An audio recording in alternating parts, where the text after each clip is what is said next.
Assalamu alaikum warahmatullahi wabarakatuh. Peace be upon you. Today we are going to discuss about the poem The Fish written by Elizabeth Bishop. Bishop എഴുതിയിട്ടുള്ള ഈ ഒരു പോയത്തിൻ്റെ question answers ആണ് നമ്മൾ discuss ചെയ്യുന്നത്. First question, how does the speaker hold the fish at the beginning of the പോം? അപ്പോൾ ഈ പോയത്തിൻ്റെ ആദ്യത്തിൽ പോയിട്ട് ഫിഷിനെ എങ്ങനെയാണ് കൈകാര്യം ചെയ്തിരുന്നത് എന്നാണ് ചോദ്യം. Answer, in the poem The Fish, the speaker is probably holding the fish by means of the line attached to the hook in its mouth. സാധാരണ നമ്മൾ ഒരു ഹുക്കൊക്കെ ഇട്ടിട്ട് ചൂണ്ടിട്ടിട്ട് പിടിക്കില്ല മീനിനെ, ആ ഒരു ലെവലിൽ തന്നെയാണ് നമ്മുടെ സ്പീക്കർ ഫിഷിനെ ഹാൻഡിൽ ചെയ്തിരുന്നത്. അപ്പോൾ അതിൻ്റെ മൗത്തിൽ, അതിൻ്റെ വായിൽ എന്തുണ്ട്, ആ ഹുക്ക് ഇങ്ങനെ തടഞ്ഞു കിടക്കുന്നുണ്ട്. She has pulled the fish out of the water to observe it. അപ്പോൾ ഏതൊരാളും മീനിനെ കിട്ടിയിട്ടുണ്ടെങ്കിൽ അത് മീൻ എന്ത് ചെയ്യും, ഒന്ന് ജസ്റ്റ് നിരീക്ഷിക്കും അല്ലേ, അത് എങ്ങനത്തെ മീനാണ്, എന്ത് മീനാണെന്നൊക്കെ ജസ്റ്റ് നോക്കും. അപ്പോൾ അങ്ങനെ തന്നെ ഇവരും എന്ത് ചെയ്ത് ആ ഒരു മീനിനെടുത്ത് വെള്ളത്തിൽ നിന്ന് പുറത്തേക്ക് ഇട്ടിട്ട് ആ മീനിൻ്റെ പ്രത്യേകതകൾ ഒബ്സർവ് ചെയ്യാൻ തുടങ്ങി എന്നാണ് പറയുന്നത്. Next question, explain he didn't fight, he ഹാഡിൻറ്റ് fought at all. അപ്പോൾ ഇത് പോലത്തെ ലൈനാണ്, he didn't fight, he ഹാഡിൻറ്റ് fought at all. ഈ ഒരു ലൈൻ എക്സ്പ്ലെയിൻ ചെയ്യാനാണ് പറഞ്ഞിരിക്കുന്നത്. അതിൻ്റെ answer, in the beginning of the fish it States that he didn't fight, he ഹാഡിൻറ്റ് fought at all. അപ്പോൾ നമ്മുടെ പോം തുടങ്ങുമ്പോൾ ഉള്ള ഒരു ലൈൻ തന്നെയാണ് ഈ പറഞ്ഞിട്ടുള്ളത്. ഇതിലെന്താണ് സജസ്റ്റ് ചെയ്യണമെന്ന് വെച്ചാൽ, this suggest that the fisherman had an easy time catching such a big fish. അതായത് ഒട്ടും പെടയാതെ അല്ലെങ്കിൽ ഒരു തരത്തിലുള്ള പ്രതിരോധം കാണിക്കാതിരിക്കുന്ന ആ ഒരു ഫിഷിനെ പിടിക്കുക എന്ന് പറഞ്ഞാൽ വളരെ ഒരു ഈസി ജോബായിരുന്നു നമ്മുടെ ഫിഷർമാൻ എന്നാണ് പറയുന്നത്. കാരണം അതൊട്ടും പ്രതികരിക്കാതെ നല്ല രീതിക്ക് സഹകരിച്ചു കൊണ്ട് തന്നെയാണ് ആ ഒരു ഫിഷർമാൻ്റെ കൂടെ വന്നതെന്നാണ് പറയുന്നത്. What is surprising about the fish? ആ ഫിഷിൻ്റെ കാര്യത്തിൽ എന്താണ് സർപ്രൈസിങ് ആയിട്ട് വന്നതെന്നാണ് ചോദ്യം. ഇക്വാനിമിറ്റി എന്ന് പറഞ്ഞാൽ സമചിത്തത, ഒട്ടും തന്നെ പരിഭ്രമിക്കാതെ ആണ് ആ ഒരു ഫിഷ് റിയാക്ട് ചെയ്തതെന്നാണ് പറയുന്നത്. As if this war something he had experience before. അതായത് മുൻപും ഇത്തരത്തിലുള്ള എക്സ്പീരിയൻസ് ആ ഒരു ഫിഷിനുണ്ട് എന്ന രീതിക്കാണ് ആ ഫിഷ് റിയാക്ട് ചെയ്തത്. സാധാരണഗതിയിൽ ഫിഷുകളൊക്കെ പിടിച്ചിട്ടുണ്ടെങ്കിൽ നന്നായി പെടയും അല്ലേ, രക്ഷപ്പെടാനുള്ള എല്ലാ വഴികളും അവർ നോക്കും. പക്ഷേ ഈ ഒരു ഫിഷ് വളരെ ക്വയറ്റ് ആൻഡ് കാമായിട്ടാണ് വന്നത്. കാരണം അതിൻ്റെ ആ ഒരു മൈൻഡിൻ്റെ കൺട്രോൾ ഒട്ടും തന്നെ പോയിട്ടുണ്ടായിരുന്നില്ല, ഇക്വാനിമിറ്റിൻ്റെ ആയിരുന്നു. അതുതന്നെയാണ് ഈ ഒരു ഫിഷിൻ്റെ കാര്യത്തിൽ സർപ്രൈസിങ് ആയിട്ട് തോന്നിയത്. Next question, how are the ice of the fish different from the ice of the speaker? അപ്പോൾ മീനിൻ്റെ കണ്ണും ഫിഷിൻ്റെ കണ്ണും കൂടിയിട്ട് കമ്പയർ ചെയ്തിരിക്കുകയാണ്, എന്ത് വ്യത്യാസമാണ് ഉള്ളതെന്നാണ് ചോദ്യം. Answer, the fishes eyes for instance are far larger than the speakers. അപ്പോൾ സ്പീക്കറിൻ്റെ കണ്ണിനേക്കാളും ഈ ഒരു ഫിഷിൻ്റെ കണ്ണ് അത്രയും വലിപ്പമുണ്ട് എന്നാണ് പറയുന്നത്. But by comparing its eyes to theirs the speaker subtly point out that eyes are a feature they share. പക്ഷേ സ്പീക്കറിൻ്റെ കണ്ണുമായിട്ട് ഈ ഒരു ഫിഷിൻ്റെ കണ്ണ് കമ്പയർ ചെയ്യുമ്പോൾ അതിലെന്തൊക്കെ സബ്റ്റിലി പോയിൻറ്റ് മീൻസ് സൂക്ഷ്മമായിട്ടുള്ള എന്തൊക്കെ നിഗൂഢമായിട്ടുള്ള രഹസ്യങ്ങളുണ്ടെന്ന് തോന്നുന്നതെന്ന് പറയുന്നത്. ആ കണ്ണുകളിൽ ഒരുപാട് കാര്യങ്ങൾ ഒളിപ്പിച്ച് വെച്ചിട്ടുണ്ട്, നിഗൂഢത ഉണ്ട് ആ കണ്ണിൽ നിന്നാണ് പോയിറ്റ് പറയുന്നത്.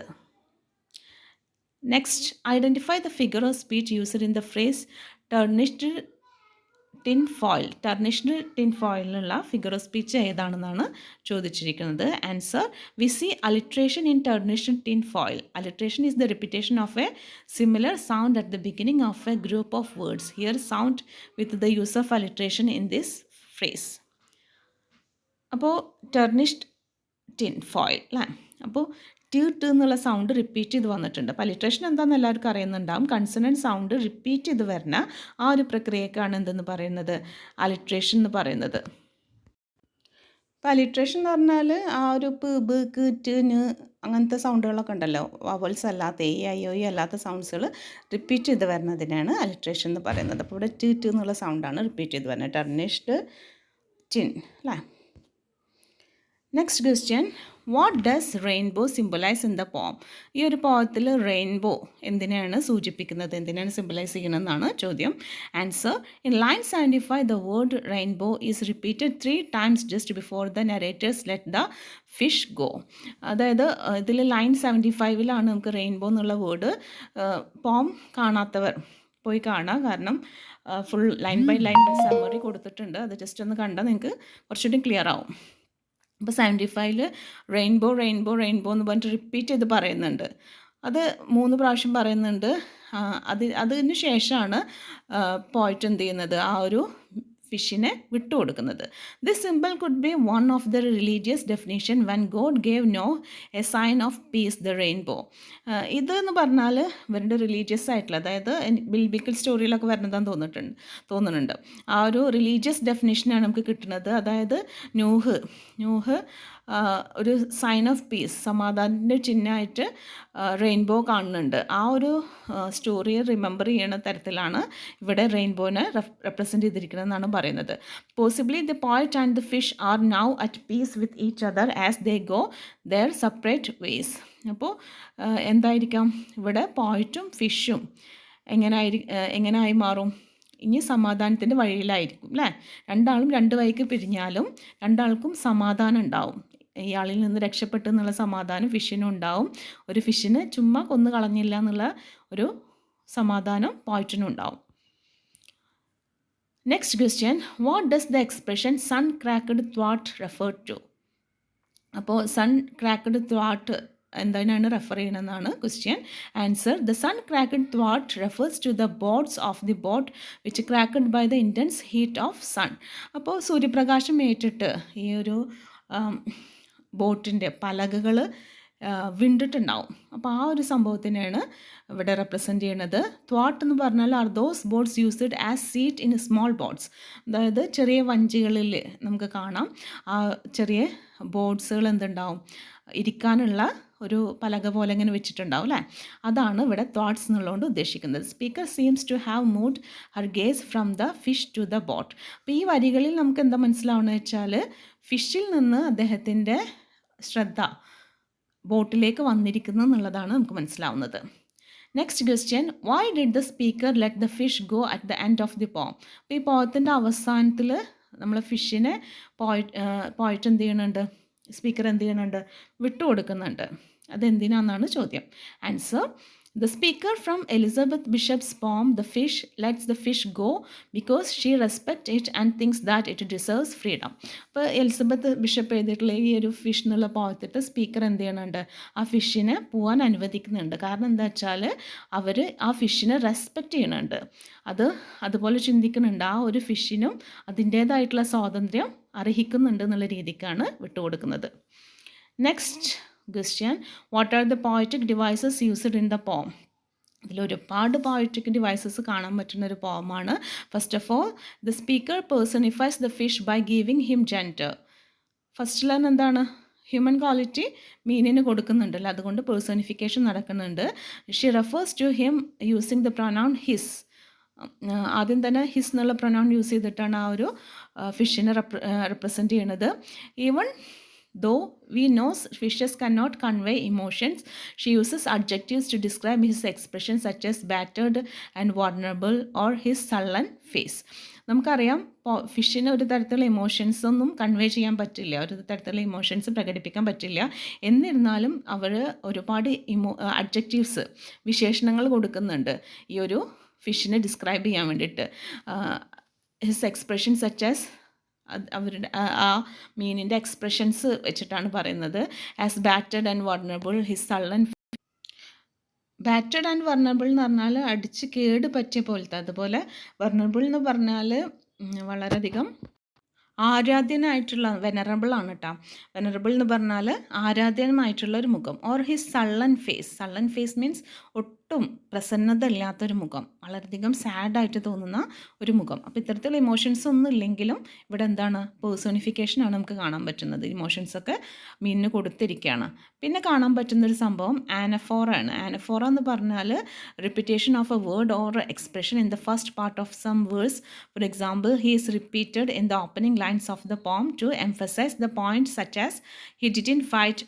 ഹി എന്നുള്ള വേർഡ് പലയിടത്തും ഇങ്ങനെ ഊന്നി ഊന്നി പറഞ്ഞിട്ടുണ്ട് അല്ലേ.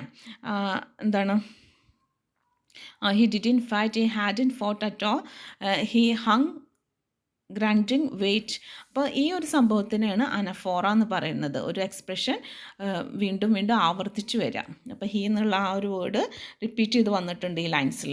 പിന്നെ വരുന്നത് അലിട്രേഷനാണ്. അലിട്രേഷൻ എന്താണെന്നുള്ളത് പറഞ്ഞു. Repetition of the consonant sound അല്ല. Peter pipe picked pickle piece of puffy pumpkin എന്ന് പറയുന്ന പോലെ പിപ്പ് സൗണ്ട് അല്ല റിപ്പീറ്റ് ചെയ്യുന്ന പോലെ ഇവിടെ റിപ്പീറ്റ് ചെയ്യണ എന്താണ്, റെയിൻബോ റെയിൻബോ റെയിൻബോ എന്നുള്ളതിൽ സൗണ്ട് റിപ്പീറ്റ് ചെയ്ത് വരുന്നുണ്ട് അല്ലേ. അപ്പോൾ അത് അലിട്രേഷൻ.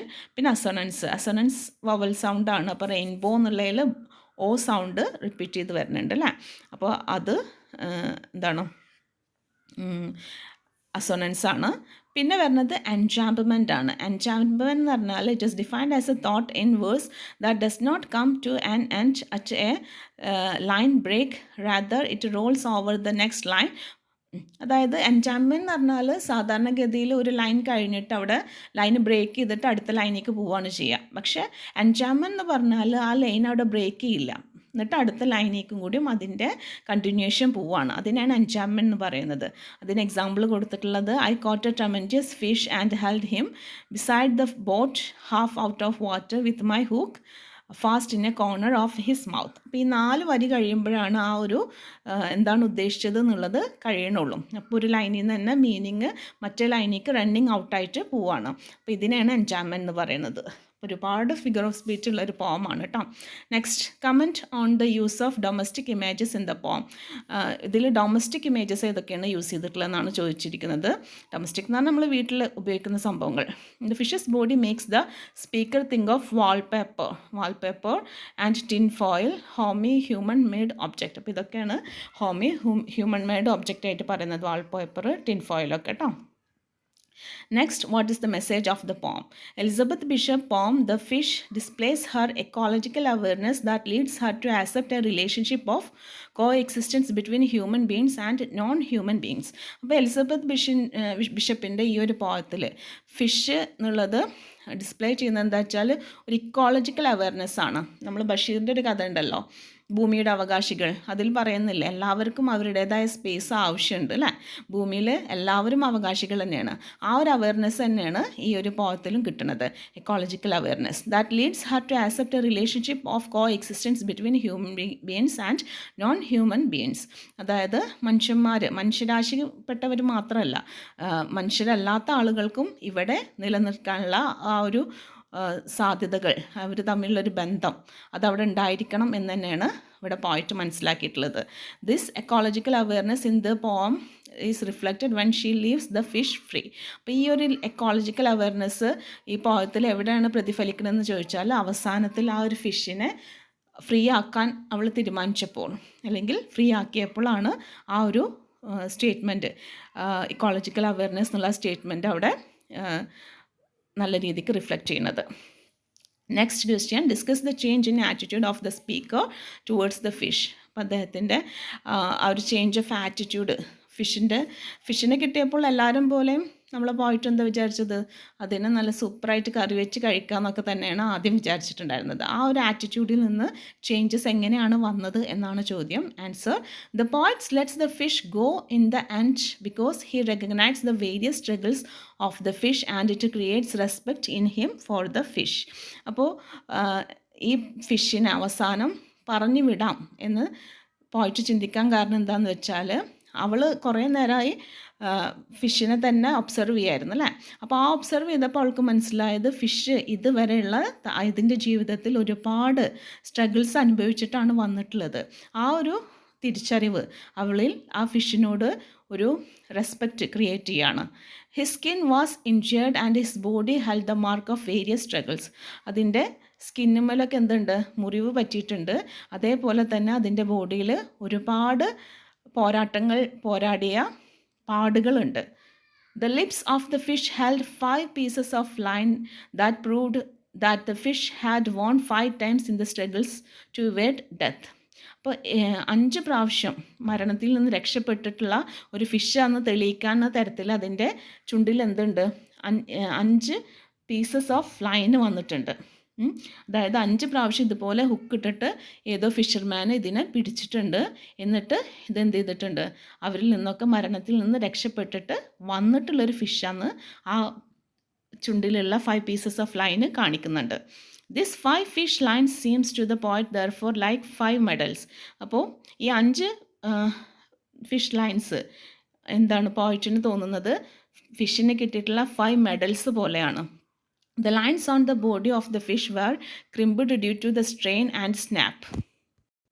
അതുപോലെ ഫിഷിൻ്റെ ബോഡി ക്രിംപിഡ് എന്ന് പറഞ്ഞാൽ ചുളിവ് വന്നിട്ടുള്ളത് എന്തുകൊണ്ടാണ്, അത് ഇത്രയും കാലം അനുഭവിച്ചിട്ടുള്ള ആ സ്ട്രെയിൻ അല്ലേ, സ്ട്രെയിൻ കൊണ്ടും പിന്നെ എന്താണ് സ്നാപ്പ് പലതും തുളച്ച് കയറിയിട്ടുണ്ട്. ഇതുപോലത്തെ ഏതൊക്കെ ഹുക്കുകൾ തുളച്ച് കയറിയിട്ടുണ്ട്, അതുകൊണ്ടാണ് അതിൻ്റെ ബോഡി ക്രിംപിഡ് ആയിരിക്കുന്നത്. ക്രിംപിഡ് മീൻസ് ചുളിഞ്ഞിട്ട് പോയിട്ടുള്ളത്. The wounds of the previous hooks had grown in his mouth. അതുപോലെ പണ്ട പിടിച്ചതിൻ്റെ മുറിവ് അതിൻ്റെ വായിലുണ്ട്. Symbolically the fish also had grown along with these wounds. ഇത്തരത്തിലുള്ള ഒരുപാട് മുറിവുകൾ കൊണ്ടാണ്, ഇതൊരു ട്രമൻറ്റിയസ് ഫിഷാണ് അല്ലേ, ഇത്രയും മുറിവുകൾ സഹിച്ചുകൊണ്ടാണ് ഇത് ഇത്രയും വളർന്ന് വലുതായിട്ടുള്ളത്. All these signs of struggles fills the poet with a sense of dignity for the fish and makes the poet rather celebrate the fish's existence, and therefore the poet decides to set him free in the end.